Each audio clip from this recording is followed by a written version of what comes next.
politics meets real life. We break down state and federal issues, showing how policy shapes everyday Americans. Engaged, balanced, and informative. That's our promise. Mohammed will be joining us shortly, but we have a lot to cover with the Iran war developments, Trump's big speech later on tonight, as well as some domestic dimensions, such as the Supreme Court looking at birthright citizenship, as well as a litany of other court cases that have been in the detriment of the Trump administration. So, starting off with Iran, we're covering the latest on the U.S. Israel Iran conflict from March 30th through April 1st. So, this is now on week 5 since the initial joint strikes on February 28th that killed the supreme leader and other senior Iranian officials. U.S. and Israel forces have kept up heavy airstrikes on Iranian military bases, missile sites, defense factories, and industrial targets. Iran has hit back with missile and drone attacks across the region, including Gulf states. The partial blockade of the Strait of Hormuz has caused major global energy problems and oil price swings. And this blockade is primarily for the United States and Israel. And as well as it is being reported that Iran is requesting payment in the Chinese currency instead of the American dollar. President Trump has sent mixed messages talking about wrapping things up soon while also threatening a big escalation. Back channels talks have been happening through Pakistan and China, which are looking at a possible deal. Iran looking at possible deals such as Iran reopening the strait in exchange for a ceasefire. And so far, no deal has been reached. And at home, the Trump administration is pushing hard on election rules, immigration, and infrastructure projects, but courts are pushing back quickly. U.S. and Israeli airstrikes on are continuing to hit key Iranian targets like military bases and Yazid and defense plants near Tehran and Bashir, air defenses in Iraq, and steel facilities in Kashan and Esfahan have all been hit by major U.S. and Israeli airstrikes. Large explosions and fireballs that you've been seeing that have been reported out from some of these strikes have caused significant damage within the area. And Iran has fired back with drones that hit fuel tanks at Kuwait International Airport and missiles that struck targets in Israel, the UAE, Iraq, Qatar, and Bahrain, including the headquarters which hosts Amazon Web Servers. The Bandar Abbas port was also hit, and Israel kept striking in southern Lebanon and Beirut with overall more than 11,000 to 13,000 targets, which have been struck so far, seriously hurting Iran's missile production and launch ability. Military planners from the United States are preparing two high risk ground operations that only need President Trump's green light. And I've been stating that this is something that has been brewing up from the amassing of troops in various regions in the Middle East. The first option is a seizure of Crag Island, which we all know handles about 90% of Iran's oil exports. So this would mean fighting through heavy minefields, drone swarms, and missile attacks to take and hold the island long enough to cut off the regime's main value source. The second option is an air insertion raid to grab enriched uranium from nuclear sites on the Iranian mainland, which could face ambushes and strong counterattacks. Experts say neither operation is likely to end the war quickly or reopen the strait or remove the regime, but both carry huge risk and major escalations. Deeper global recession from oil shocks are coming, and a potential loss of American lives is also something that could take place if either versions of this invasion were to take place. And I know that President Trump is particularly more interested in that first option, which is the seizure of the Crag Island. And with that, I mean, I do have to point to that crazy QAnon theory that we have talked about, and it is, checking everything down the line. Like I said the other day, we just sent over our third aircraft carrier, and within the QAnon theory, we would send three over, and two would get destroyed by Iran, Russia, and China through suicide drones. And then you now also have the talks of two types of invasions from the United States to Iran to reclaim its oil. And that's also what the theory was speaking to. It said there would be two attempts by the United States to to attack Iran. The first instance would have major, and huge casualties across the board for the United States. And the second invasion, the second wave, would be more successful. But however, I am sure that many Americans do not want to go through with this war. Even you have Lindsey Graham himself stepping back and stating he wants to see an escalation. And that is a huge die down from how glorified he has made this attack on Iran and how great it has been for Israel and for the region.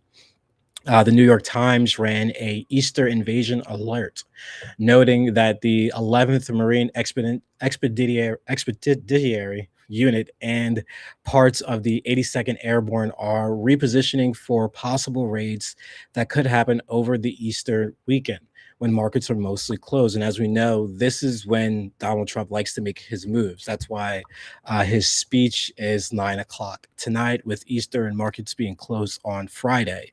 Really, by the markets, you can kind of dictate and see where Trump is going to be pushing on certain levels of policy.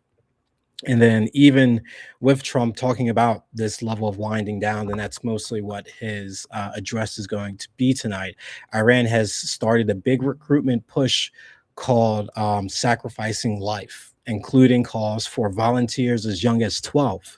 And Human Rights Watch have raised alarms about children being used in checkpoints and patrols. So we are now seeing that Iran is having a level of recruitment and draft, if you want to say, to bring in children and amassing, I believe, around 1 million individuals or troops for this ground invasion in preparation for the United States to attack. Because they've been stating for decades that they have been waiting for the United States to, as what they say, to make the mistake of going in and invading Iran. Now, I truly believe that would be a huge mistake for us to go after Iran on the ground, just given the terrain in Iran and how our U.S. forces would be subject to ambushes, mines, and things of that nature. It would just be a rehashing of what happened in Iraq and Afghanistan. And we've learned from that, and the American public has learned from that, but it seems like our elected officials and the Trump administration have not learned from that. Now, I want to expand on the Crag Island seizure and its risk. So, taking and holding the island would be extremely dangerous. The island is well defended with anti ship missiles, coastal guns, drone swarms, and thick minefields in the surrounding waters. U.S. forces would face immediate attacks from fast boats and shore based systems, plus possible ballistic missiles from the mainland.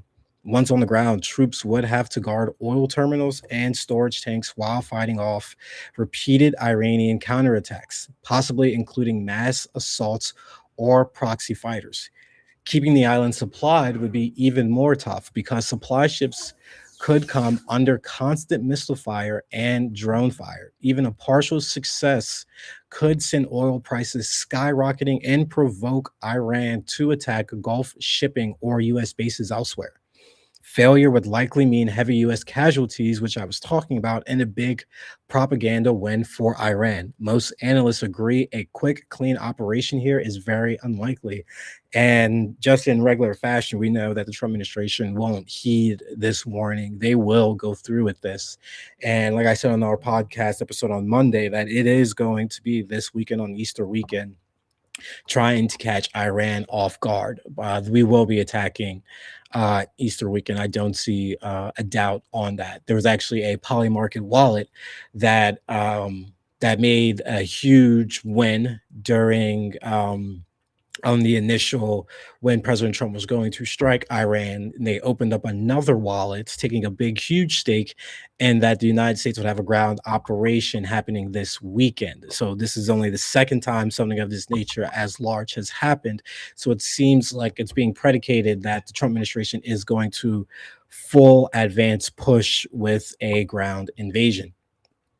President Trump has said there has been, great progress in indirect talks and suggested that the U.S. could finish operations in 2 to 3 weeks, calling Iran decimated. But we all know that that is simply far from the fact. We've had the Financial Times and other reputable news sources state time and time again that Iran is growing strategically stronger and financially stronger from this war. On April 1st, he posted on Truth Social claiming Iran's new regime president, who has been regime president since 2024, may I ask, may I add, had asked for a ceasefire, but said that the U.S. would only consider it if the Strait of Hormuz is open, free, and clear. And mind you, the Strait of Hormuz was open, free, and clear before this war even started. And he has warned that otherwise the U.S. would blast Iran back to the Stone Ages, which is just a complete hyperbole and nothing of the sort of factual of what the United States would actually do to Iran. We have been consistently bombing them, and we are seeing their level of resilience, and the U.S. and Israel are coming to terms with that. And as I was saying, Trump is scheduled to give a prime time national speech, excuse me, um, Thursday, April 2nd, sorry, tonight at 9 p.m., right after the markets closed, and bond markets have been told to close early at 2 p.m. Eastern time on Thursday. And everything is closed Friday for Good Friday, giving about 100 plus hours before markets reopen on Monday. And according to the Washington Post, the U.S. military has given the president a detailed plan to seize the nearly 1,000 pounds of highly enriched uranium from an underground site in Isfahan. The operation would involve flying in excavation equipment, digging out the radioactive material, and building a secret runway so cargo planes can extract it. One official called it one of, if not the largest, most complicated special operations in history. It's a major risk to force. Trump is reportedly set to address with this address to argue that the U.S. has already met or exceeded the main military goals of this continued attack on Iran, such as eliminating Iran's ballistic missiles and production sites, um, severely weakening Iran's navy, containing Iran's regional proxies, and lastly, blocking any path to a nuclear weapon. So these are all the points that Donald Trump will speak on, stating and arguing that the U.S. has already met and or exceeded all of its goals militarily. But we all know that Iran is not at the levels of buckling that the United States and our military individuals are speaking to. We can see that Iran is standing very strong and tall during all of these attacks, and they're only just trying to find a way um, to save them some face in the fact that this war will fall to be a strategic failure on the United States' part, because the tightening grip of Tehran on the Strait of Hormuz and the energy sector, as well as you have the moves that China has been making as well, and the moves that Taiwan has actually been making, surprisingly, have all shifted the realignment of global powers within the world realistically. And it's all going to change depending upon how this war finishes out, whether it's the United States just backs off or we do go ahead with a full invasion and things just continue to spiral out of control. Trump has continued to threaten to cut off weapons to Ukraine unless European leaders help reopen the Strait of Hormuz as well, only by military means. After NATO turned down his requests, he said he would stop supplies going through Purl, Purl, the European funded weapons procurement program for Ukraine. In response, France, Germany, and UK quickly put out a statement on March 19th saying they are ready to contribute to appropriate efforts to ensure safe passage through the Strait of Hormuz. Trump called NATO a paper tiger and said pulling the US out of the treaty is now beyond reconsideration. As we know, Trump has been attacking NATO since his first term, with now Rubio joining that level of admission as well. I believe this is all in a ruse so that Israel can find its way to go after Turkey, Pakistan, and now has even stated that France is becoming hostile for its actions it is taking against Israel. Israel is just poking at our allies left and right and trying to provoke them, and we are only distancing ourselves from them in the worst way possible. These tensions are only going to rise with, an open the door for further Israel action to expand its map and its greater Israel mindset, unfortunately. And it's something that's going to have to be stopped by this administration, but we all know that's something very short of that. In the comments reflecting broader priorities, Trump stated, "We can't take care of daycare. We're a big country. We're fighting wars, and we can't take care of daycare, Medicare, Medicaid, all of these things." All the while, more than 400 hospitals across the US are at risk of closing or cutting services because the Medicaid cuts in President's big, beautiful bill. So he is stating literally time and time again that he does not care about the consumer or about the social benefit safety net that has been established by Republicans and even Democrats on both sides of the aisle. He is just simply stating we have no time for these things. We only have time and money to fund wars specifically that Israel has pushed us into and other countries are privately pushing us to continue. We're seeing a very huge degradation in the United States on all of our social services across the board. They will continue and continue to cut into Medicare until there is nothing left and just continue to line the pockets and fill the financial bellies of the military industrial complex. It's something that the average American voter is going to have to wake up to, whether it's Democrat or Republican. We see time and time again that they have no issue with signing their name or voting yay on a piece of legislation that is for the military or even Israel in some regards. But however, when it comes to your healthcare, your education, your social safety net, that is always at the bottom of the list. And that's why there needs to be a just huge overhaul across the board in government. We need individuals that actually will hold this complex, the military industrial complex, accountable for the funds that it receives. And just as the Pentagon has failed multiple audits left and right, we should not be writing blank checks to levels of defenses when we have poor programs here operating in the United States, and we are out here funding various programs in Israel, and their citizens are getting all of this for free while we in the States are getting less of anything. Continuing on, Defense Secretary Pete Hegseth visited troops in the region and left open the possibility of limited ground operations. Rubio told Sean Hannity that the war won't end right now or soon, but a resolution is ahead. And White House officials are internally talking about oil possibly hitting $150 a barrel. Now, we talked about when it gets to $200 a barrel, we're seeing $7, $8 per gallon. I could see it ranging almost to 5 to 6 within that $150 a barrel range. Someone sent me a Snapchat today that they actually saw for, I think, 22 for regular gas. So we're seeing the consequences of this war in real time in our pockets, and it's really only going to get worse. Wanting to move to Iranian positions and responses, Iran's foreign minister called Trump's claim about a ceasefire request false and baseless. The foreign minister admitted there have been no indirect messages, but said there are no negotiations and zero trust. The president of Iran said they are willing to end the war, but needs strong security agree guarantees.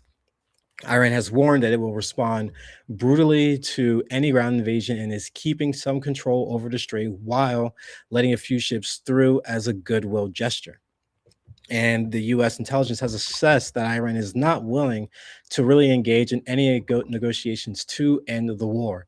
This casts serious doubts on the prospects of any near term ceasefire or Hormuz reopening deal. Iran's president has now released also an official letter to the American people. In it, he states that Iran harbors no enmity toward other nations, including the people of America, Europe, or its neighbors.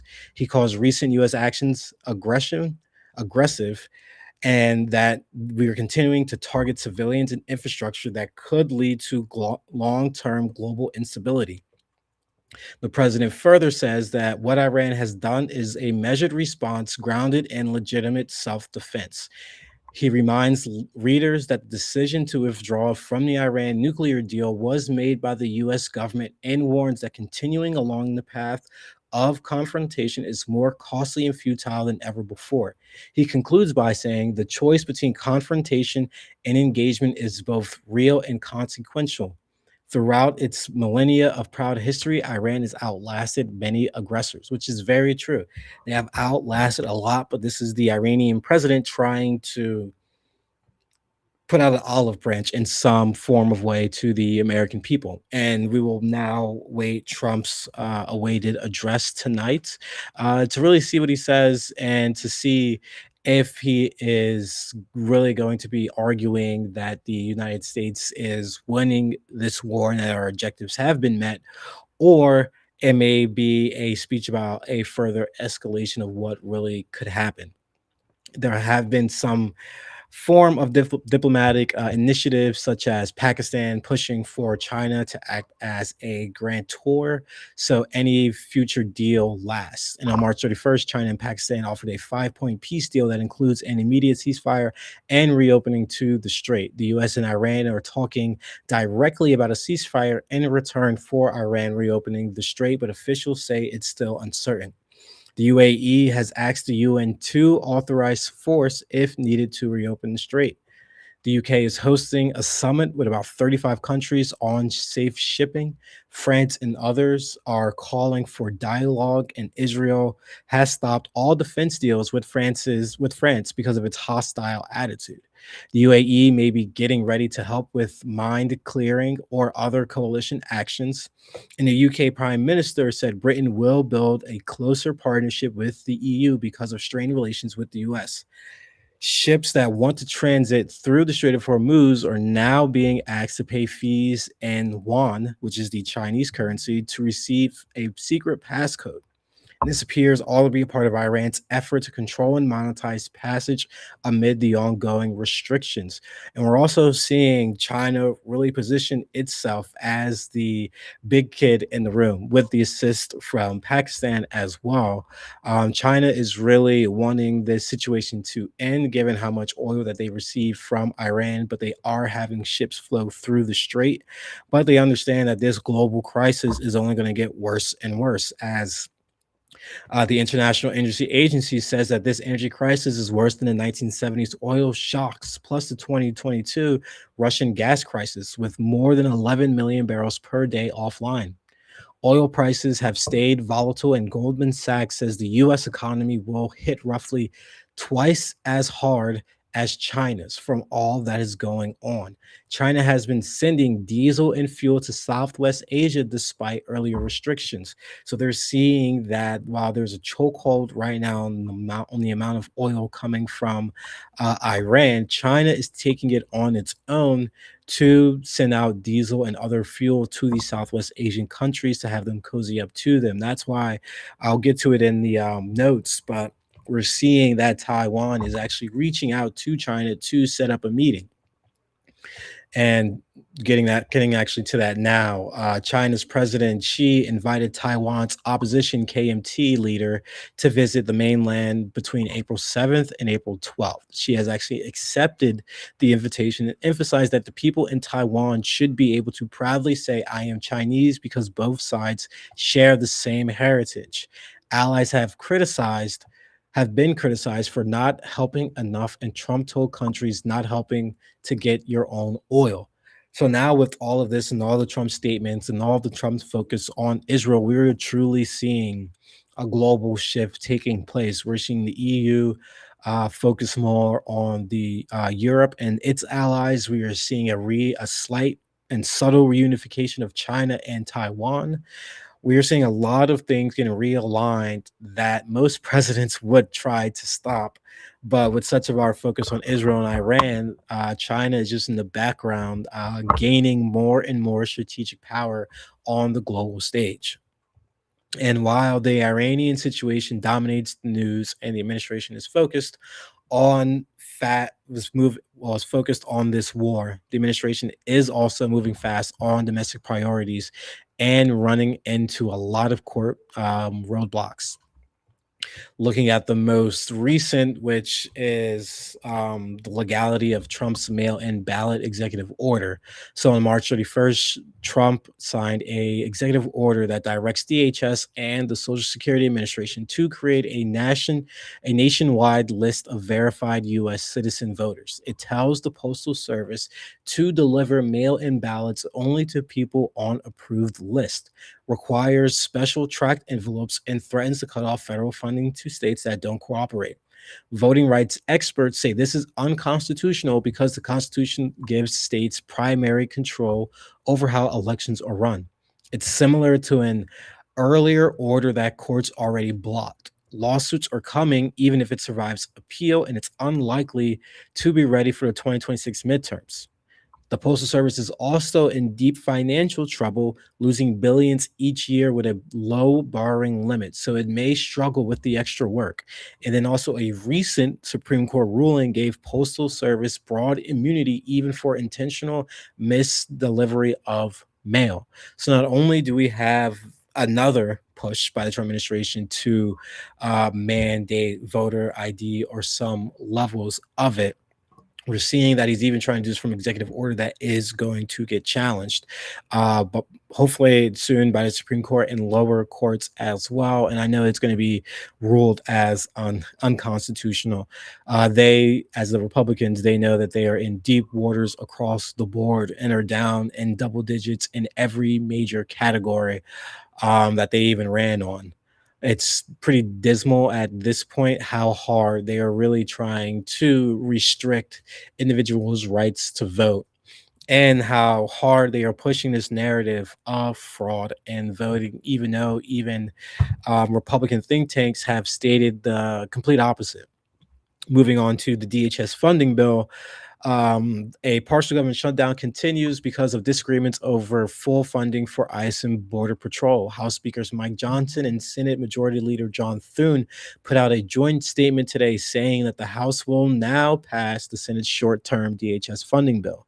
The very bill House Republicans, and yes, House Republicans, had criticized heavily for a week. Trump isn't directly calling for the Senate bill to pass, but his support for a fast reconciliation package for ICE and CBP funding is exactly what the Senate bill sets up. First, get basic funding for the rest of DHS, then lock in 3 years of dedicated money for ICE and CBP through reconciliation. House Speaker Mike Johnson and Senate Majority Leader John Thune have also announced that the Republican-controlled Congress will, in the coming days, fully fund DHS through both the appropriations process and reconciliation. So here's the process in simple terms. The Senate passed a bill earlier, but the House changed it and sent it back. For things to move forward, a Thune or another GOP senator will move to table the House message, which is the 60-day continuing resolution by voice vote. This automatically sends the Senate passed bill back to the House. The next Senate Pro Forum session is tomorrow morning at 7 a.m. Eastern Time, and the bill could pass quickly by unanimous consent. if no senator objects. This would clear the short-term funding and open the door for the longer immigration enforcement money later down the line. And Mohammed, thank you for joining us. We are now in the domestic section of the podcast, but feel free to add any commentary or points or opinions that you have. Looking at the notes earlier, we covered the two operations that have been laid out by President Trump, along with the mismatch in whether or not there is a ceasefire, not a ceasefire, as well as with some financial situations that's happening at home before we dove into what's happening domestically, legislatively, and on the courts side of things as well.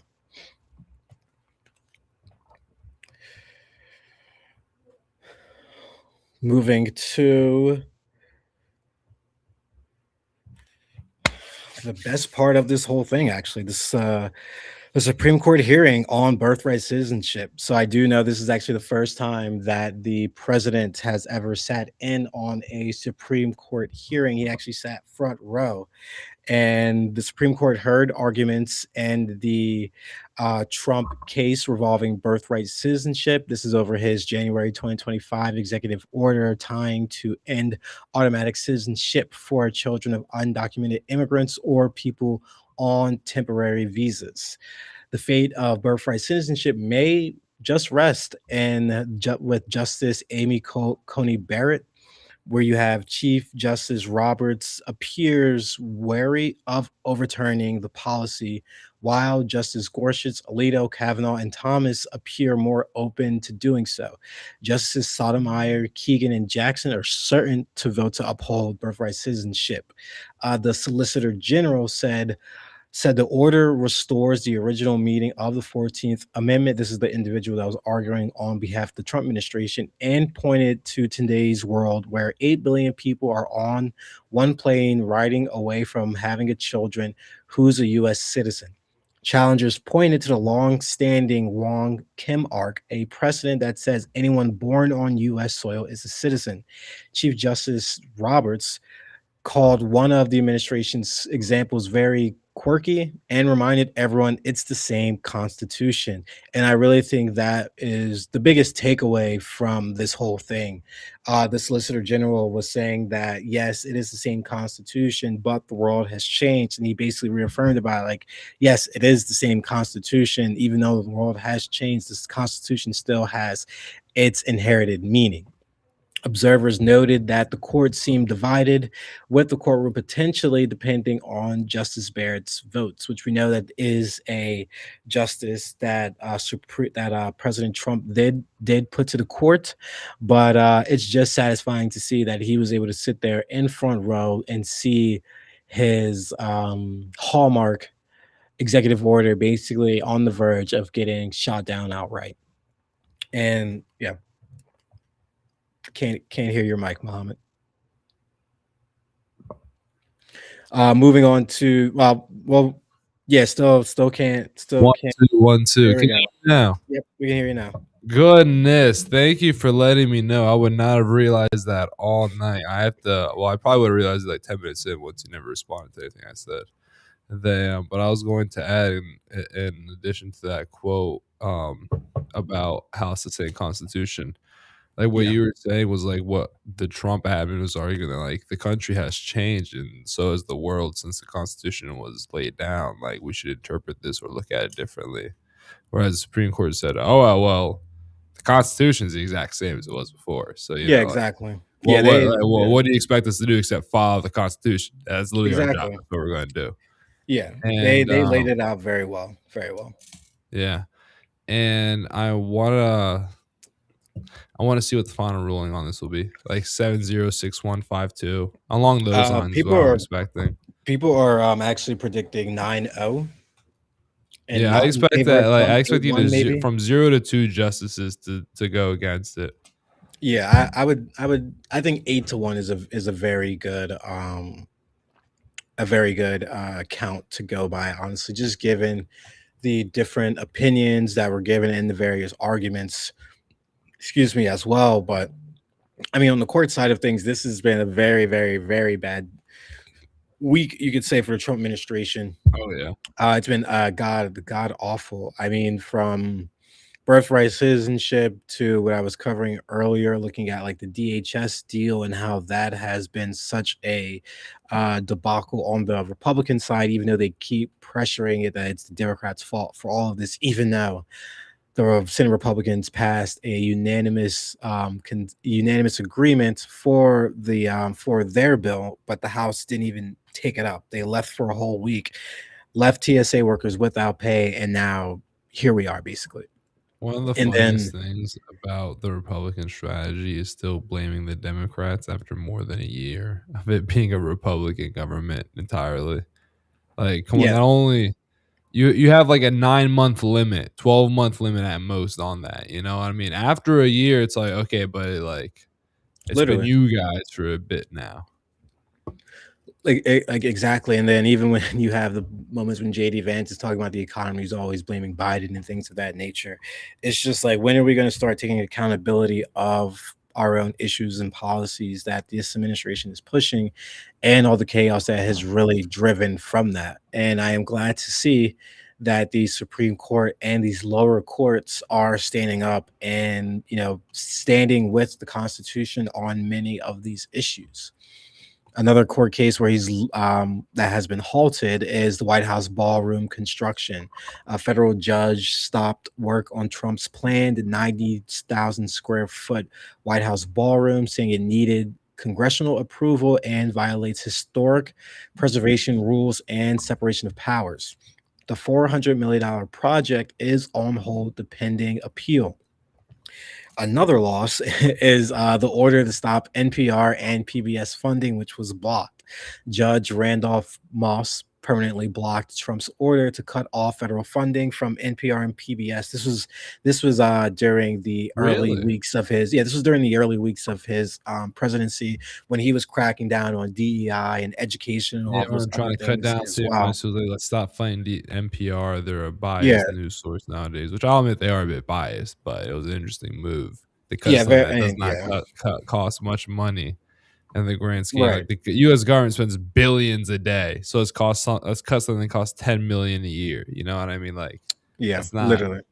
not going to achieve much. No, it's not. It's not going to achieve much, and it's even that got blocked, and also his dear colleague letter, which was to re-examine all of grant programs for institutions of higher education, was also revoked as well.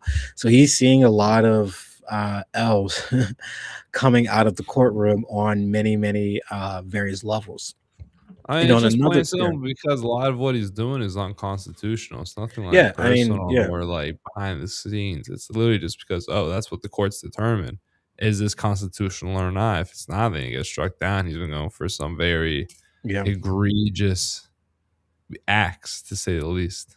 Yeah, I mean, you would think that whatever constitutional lawyers he has in there would push back and show him, a pro and a con, a affirmative and dissenting opinions or arguments and things of that nature. I But I wonder if he think, has any. Or it's just like yes men and people want to see their I own mean, that's what I was gonna say. executive It's put definitely in. just yes. It's definitely just yes men who are like, we're just gonna show him what's the path forward from what he wants, basically. Like, no Yeah. deviation from that the hell or highway type of scenario. They'd rather go through hell than than be on the highway, pretty much. Um, but then another court case that has upended the Trump administration, the no immunity for civil cases related to January 6th. So federal courts have ruled that President Trump has no immunity in civil lawsuits tied to January 6th. His rally speech, tweets, and related actions were treated as unofficial campaign activity. So damage suits can move forward on personal liability. And as of April 1st, this evening, as we've talked about, fighting is continuing while diplomacy faced new headwinds. U.S. intelligence has assessed that Iran is not willing to engage in negotiations to end the war at all. And according Yeah, to I various believe it. outlets, yeah, I mean, I don't blame them. They've numerous, almost every single time they have come to the table, they have been stabbed in the back by this administration time and time again. So they have every right to keep this war going as long as possible. And we're going to have to come to terms with it at some point that there's gonna have to be concessions made on both sides of the aisle for this war to just be straight up over. Like there's I no wonder ceasefire, no nothing, just completely in the war. I wonder if it'll get to a point where Trump tries to claim victory for America and like essentially pull out militaristically from that Iranian area. Just like back off any military presence without agreeing to a deal. So he could say, like, oh well yeah, clearly we're done here without agreeing to a deal. But I also think at the same time how possible would be that Iran would seize that as an opportunity instead of just like deciding to end things. They would ramp it up now with no U.S. military presence because it's not uncommon for Trump to go for a bold move in order to curtail public attention and opinion. I mean, that's a big reason of why he wanted to do this war in general from the first place was because of that. Because he thought he'd get the public opinion on his side, like it was Yeah. with Bush going into Afghanistan and Iraq after 9/11, and it just hasn't worked out that way. So, as the saying goes, this is from South Park actually, but South Park has some good lines. I'll give it that, Oh no, they and it's definitely do. and it's basically like the American way. Cry for peace, but do war. And it's like, well, if we act like we don't want to go to war, but then we go to war, then then the public will think that we don't want it, but we do. But it'll seem like we don't.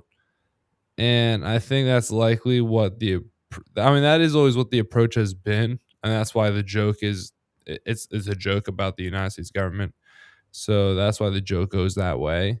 And I wonder how much Trump will live up to the joke as well. Past presidents have, you know what I mean? Biden, Obama, Trump 1.0, just staying in countries for war and doing more like Palestine, Gaza, Afghanistan. But we'll see. I think that with what's going on with Iran, it'll be a situation where whatever move he does, it'll probably be backtracked, you know?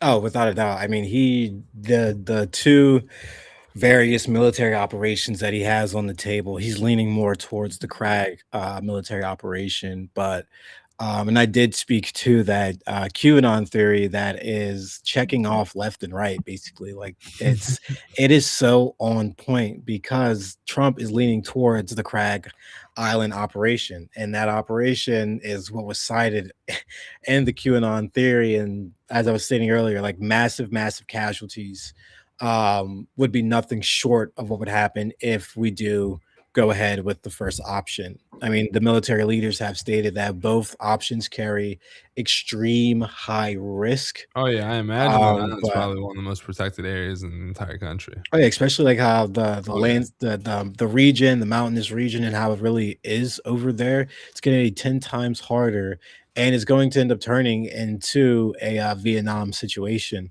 where we're walking into a unknown territory, getting ambushed left and right from top to bottom, um, in various ways that are similar to what was going on in Vietnam. But yeah, Americans don't want this war. They don't want to send their sons and daughters for this war. And I Support was for even the war keeps going down. yeah, I mean, support for the war is should always keep going down, especially in this nature. Like it's not like George Bush where, we were attacked and we were galvanized by that, and every American was ready to sign up and fight. Like no, this is not the case for that. This is a very demoralizing military action or military conflict that has gripped up and upended a lot of lives financially and personally, where you have individuals who are sending off their loved ones to go to Iran and or for deployment. We never wanted anything like this. He touted no new wars, claimed to end 8 wars, but he's starting the biggest one of them all, and he's trying to find a way out. And the only way out at this point is literally a strategic failure for the United States. It will be a strategic failure on the United States if we don't have any formal agreement on the Strait of Hormuz or we see any advantage.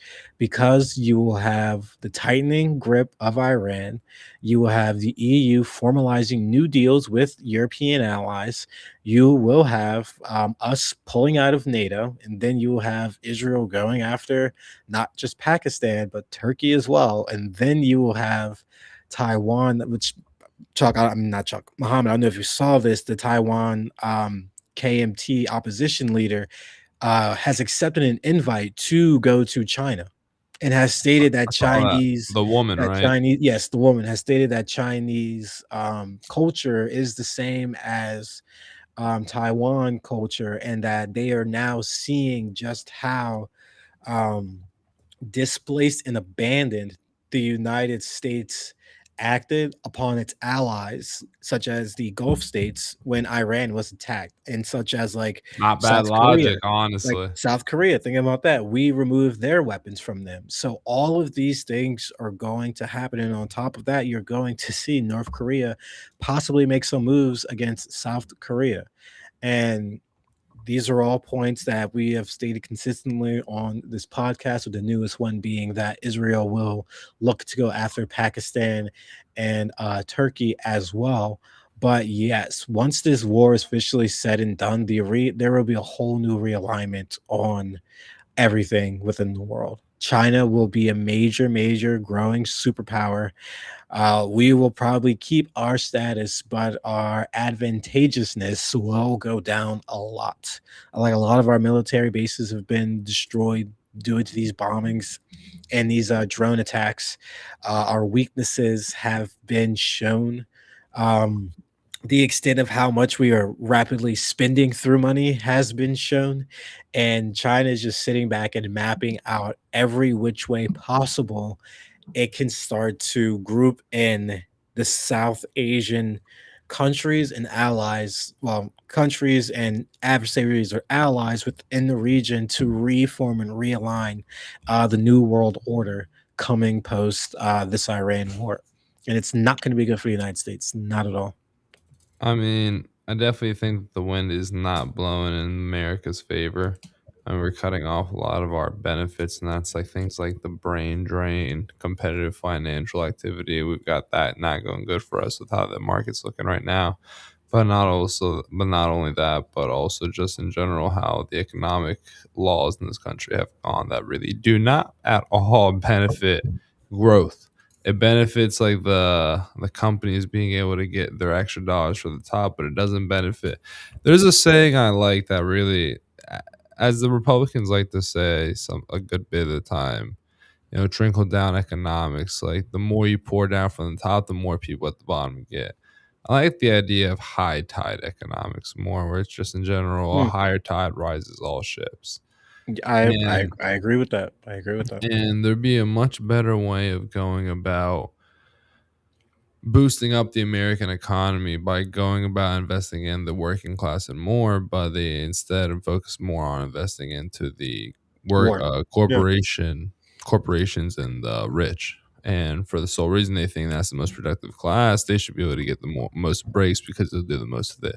Which arguably, honestly, might be true if you're going to talk about things in terms of innovation and also just sheer output.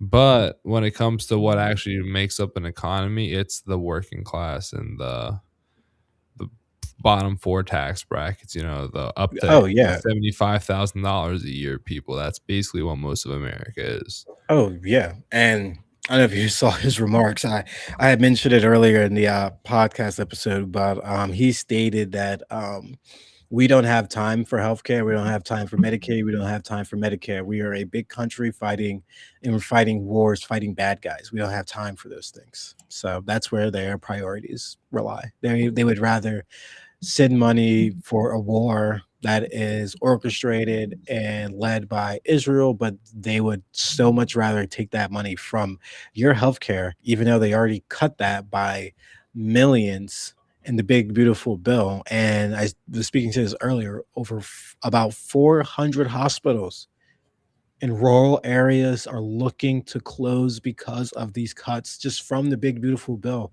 So just imagine what another round of this during reconciliation is really going to do for health within the United States. It's going to get ugly. And this is going to be the major downfall of the Republican Party across the board. And this is where they're going to have to remove themselves from President Trump in some way. Just as Democrats were able to remove themselves from Biden, we did it unsuccessfully. It's why we have Trump now. You're going to see the same thing. You're going to see a reverse happening. You're going to see Republicans be way too close to Trump, and that's how they're going to fall. You saw that in Jersey with Jack Ciattarelli, and you have saw that with every single special election seat that has happened.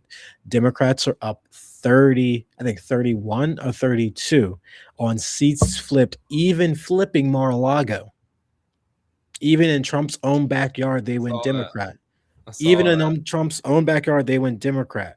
So this just tells you this is a wave, tsunami, however you want to portray it. This is more so on the Republicans' fault not meeting the moment at all. This is not just the Democrats beating their chests and doing all the right things. It's the Republicans doing all the wrong things. And the voters are seeing this, and the voters are seeing that these fake promises, these fake, we're going to arrest X, Y, and Z, we're going to deport X, Y, and Z. I was talking to my girlfriend. When's the last time you heard anything about deportations? I think they When's made the a last time you comment heard that it? they're Like, intentionally toning it down fairly strongly. right, which Like is like that. I'm saying, like all of these major issues that he ran on, he hammered on left and right, even on the cultural gender with the cultural issue with transgenderism. He even put out a tweet and had to even retract it that he was okay with it if parents provided permission for it. So you see that this man has just no true policy path forward on anything possible. He literally runs everything off his own intuition, which is the worst thing as a leader, especially in government, that you can do. In business, total different ball game. You can run off your intuition. 9 times out of 10, you're going to be right. You bring that into the field of politics and governing and people and things of that nature, totally different aspect and perspective that comes to it. And it's going to be a reckoning moment for a lot of people. I mean, everyone said at the gas pump, Biden did this, or at the looking at prices for groceries, Biden did this. But I Oh can man, I tell you, remember that. I remember those yeah. stickers. Those Oh, stickers would bother oh, the hell I out of me. have not let Not up a because it was like single.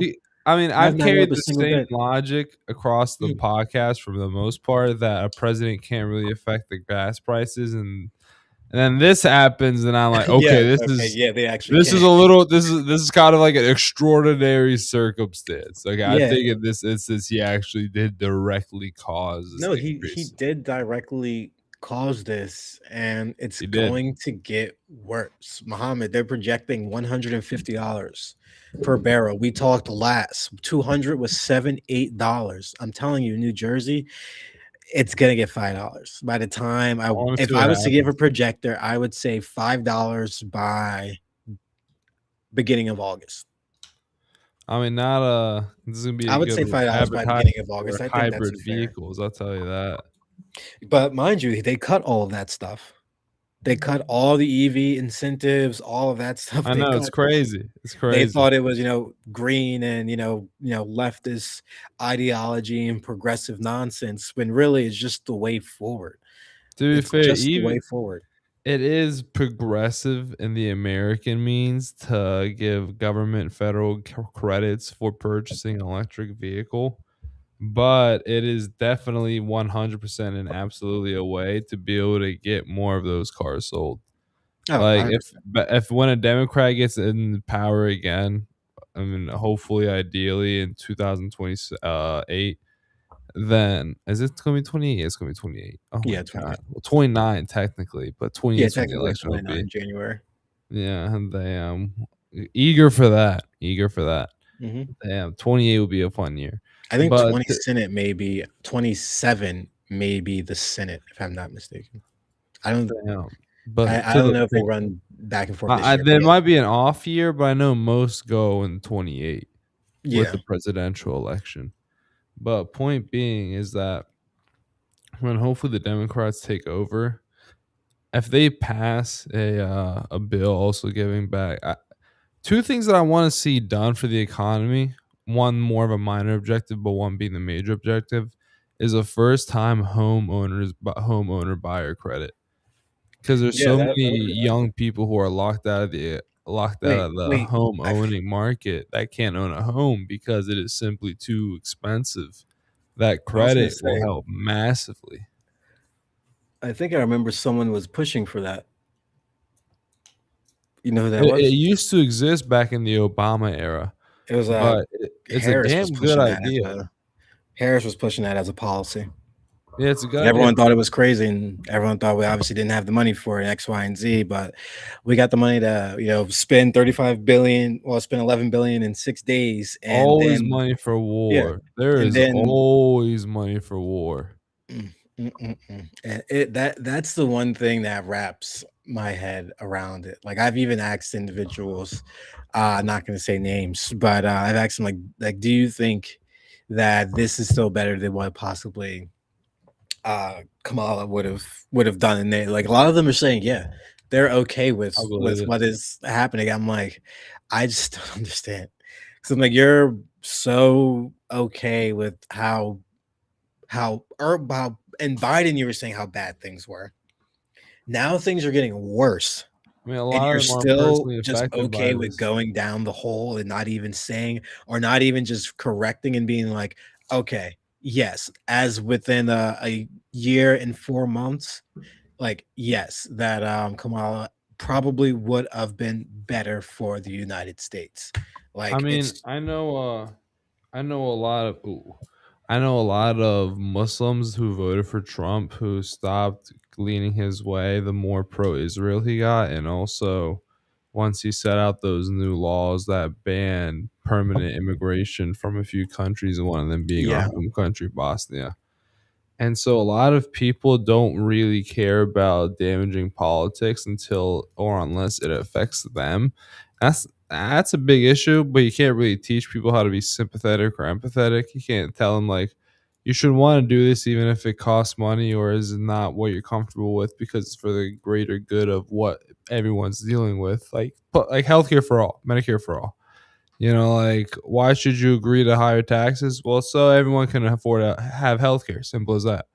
And yeah. it's like, okay, well, I don't want to pay higher taxes. That's kind of a pain. And that's I'll be honest, a reasonable argument to say I want to keep more of my Oh, money myself. completely But a at the end of reasonable the day, argument. this is a society, and a society has standards, and I think it should be a standard in the American society where we tell being the power of the West, the leader of the free world. I think it is only fair that we get to say, well, also our citizens can have healthcare no matter who they are or what they're doing. Because the fact that healthcare is tied heavily to jobs or income Yeah. is a mess, a messy standard, Oh, especially when most of the completely West, missing being standard. Western Europe, has different structured systems all overall. And so it's like, well, we're the one who stands out in this regard. We're spending all this money saying we can't afford this, but then we do afford something else that's much more extreme. But we can't even. That's the one thing that I really agree with the Democrats the most. Like, I'll give Democrats a lot of crap for like overregulation or just in general when I think it's bad governance. But Medicare for all, man, that's 100% a necessity. I don't even know how else to say it. Yeah, it's a You should 1000%. be able to deserve to go get your health checked up on for without Yeah, having to worry. and not be bankrupt by it. Like, literally, that's Exactly, the case in point. Like, you exactly. should be able to live, your 80, 90 years while being able to pay into the system through Social Security, Medicaid, Medicare, whichever you end up receiving, and be able to have optimal care to keep you alive for the whatever average time it is for within the United States, or even exceeding that. But it's like we have gone so far from wanting to rebuild back up these programs that this administration is just trying to dismantle and take down every single one of them. And yes, I understand your statement that, I would not want to pay higher taxes for better health care either. But also, I do, but also believe that corporations and billionaires should not be getting corporate tax cuts while you're cutting my own healthcare. Oh, the fact that That's the corporations have a that's lower the tax rate than some working class Americans is, absurd.